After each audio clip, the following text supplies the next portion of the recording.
দেখেন, এই জোটটা নিয়ে কথা বলা আমার জন্য সংবেদনশীল, আমার জন্য সেন্সিটিভ। কারণ আপনারা যারা জানেন যে আমি রাষ্ট্র সংস্কার আন্দোলনের একজন প্রাক্তন কর্মী। শুধু তাই না, যে সময়ে খুনি হাসিনার বিরুদ্ধে মানুষ প্রকাশ্যে দাঁড়ানো যেত না পুলিশের গাড়ির ভয়ে, তখন আমরা 4-5 মিলে হ্যান্ডমাইক ব্যাগে নিয়ে পথসভা করতাম, ঝটিকা। ঠিক আছে, কাজে আমার রাষ্ট্র সংস্কার আন্দোলনের সহযোদ্ধা ভাইদের প্রতি আমার ভালোবাসা অটুট আছে, যেরকম ছিল সেরকমই আছে। আমি অনেক কিছু শিখেছি, কিন্তু জুলাইয়ের সাফল্যের পরে আমি দলটা থেকে আমার পদ দলীয় পরিচয়টা থেকে সরে আসছি।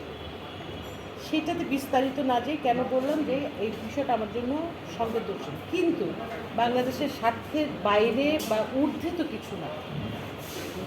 এমনকি আমি যে আমজনতার দল করি, ভালোবেসেই করি, কিন্তু আমি সকাল বিকাল বলি যে দলের চাইতে দেশ অনেক বড়, অনেক বড়। বিশেষ করে জুলাই গণঅভ্যুত্থানের পরে এটা আমার একেবারে অন্তরের কথা বললাম।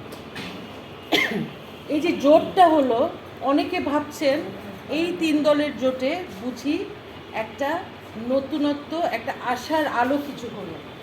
আমি দুঃখিত, আসলে নতুন করে একটা শূন্যতা সৃষ্টি হলো।